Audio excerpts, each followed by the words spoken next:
We're kind of picking up where we left off in 2008. The Main Event Mafia is formed and it's coming in hot here. The backstory of you and Kurt is continuing to evolve. Cut's cutting a promo on the Impact after Final Resolution, and he's saying that he has had visions and delusions of grandeur of taking TNA to the top. But he's done everything he could. He did the press and did everything he could to raise the profile of TNA, but the more he did, the more his boss became jealous of him. And that's you, Jeff. And Kurt again says this line: "You see, Jeff, I hate you more than I've hated any other boss I've worked for, and we all know who I'm talking about." So I like that. Talking about Vince without talking about Vince. What do you think of Kurt's execution of this this promo? Phenomenal. I think this, what a way to kick off my world in 2024. But we go back to Genesis 09 and kind of the backstory. The very, very, very Cliff Notes version is I had been out of the ring due to my personal situation and my professional situation. Personally, with the passing of my wife, and took time off, but also with the hiring of Kurt Angle, I really had my mindset on not just stepping out of the ring full time. I'm just like, hey, there's so much going on from running the business, much more than just creative and production, just the whole business of the business. And to kind of dovetail into what we said, we had hired a CFO maybe 2 years of this, but now we were, our head count was probably at 40-ish. So there was a lot of moving parts. And then, of course, as timing goes and the Main Event Mafia was formed and Mick Foley was on board, and you could just kind of feel the natural storyline of Main Event Mafia versus the front line, and me and Mick kind of in the middle. And it I don't want to say it wrote itself, but it was there, and Vince and Dutch were certainly on board with it. And then Kurt, as the leader of the Mafia, and I've said it multiple times on this podcast, I felt like this version of Kurt, which was kind of a ruthless, smug, egotistical, but in a badass way, is not saying I don't like a dash of comedy here and there with Kurt, because he does it great. But this version I thought drew the most money, and he played it to a tilt, and it just, the promos we did here and the build, and again, the whole cast of characters really, really teed up for an exciting 09.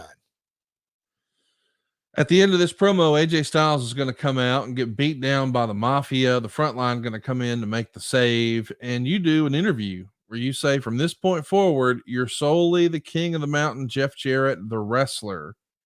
So you're trying to just make it clear that you're not talking about your backstage role. You're a professional wrestler. And of course, we know you're not really stepping away from that behind the scenes, but is that important to sort of have that over the top moment where you let all the other fans and performers, wink, wink, know that, hey, I'm a wrestler? And that was something with me and Mick's dynamic that we had kind of storyline driven, obviously had kind of been like co-chairs, kind of jointly trying to push this thing down.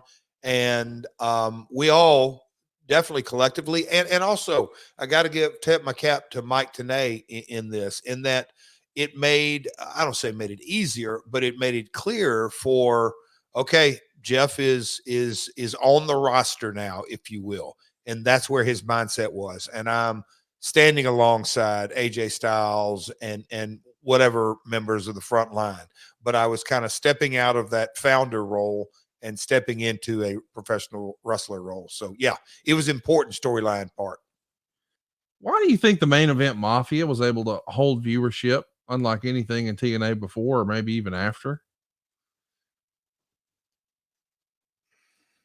When I saw kind of that, all these kind of thoughts, just because this is something that I think is relevant, back in the day when you got, books, and I say books as in rating books in May and November. But now we're into weekly minute by minutes. it comes down to stars and storyline. You know, they had it both. When you sat down and looked at Kurt and Booker and Steiner and Nash and then Sting, um, those five guys, all former world heavyweight champions, all had been in the game at this stage a minimum of 20 years. Certainly all had been on TV 15 plus.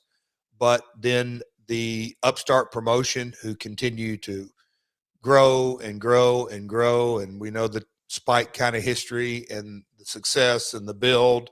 And then you had your homegrown guys mixed in with Team 3D. Just everything had kind of come together. And when you kind of almost look back from day one of TNA of June of 2002, and now here we are, January, February, March, or January of 2009, it was really beginning.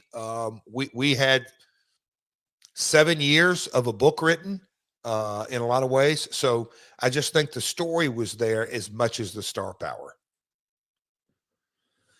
The Observer would note that Kevin Nash was talking retirement in the Windsor Star. Quote, "It's getting to the point now where physically I'm getting more beat up. I've got a couple discs in my neck that are bulged. I've got to get fixed, but I don't think I can bring anything to the program. I'll definitely step aside."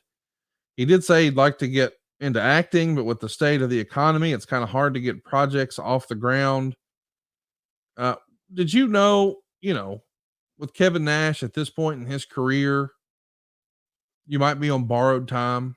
Or did you feel like, that's just the way wrestling is? Everybody's one injury away, right? Yes, and I got a question for you after I answer this. I always looked at Kevin as he's going to get the job done. I don't Yeah. think I don't think there was a thought that ever crossed my mind that said, I'm hiring Kevin for his work, in ring work.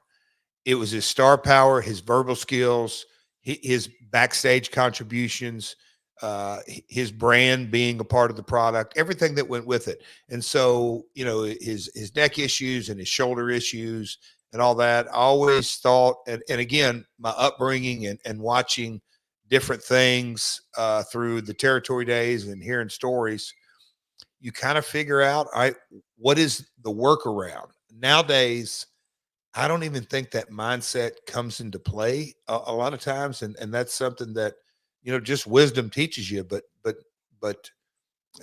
again, I'm going to go back to his in ring ability might not be. He might not be able to go 100% of what Kevin's 100% is, but does that really matter? Right. I don't know. I think that's a fair statement. People want to see Kevin Nash be on TV, whether that's as a talking head or backstage or in ring cutting promos or walking a guy to the ring or hitting a jackknife power bomb. Like when you're a star, people want to see it, which is why Ric Flair's still able to make a living today. He's not out there wrestling every week, and thanks to you, he never will be. I mean, you retired his ass. Well, that back parking lot, damn shoe. It's the shoe. The stain is still there, by the way. I had a buddy of ours, Brad, had to be up there the other day, and he said, "Man, I was riding through, and I thought, you know what? Let me just check. The blood is still there." There you go.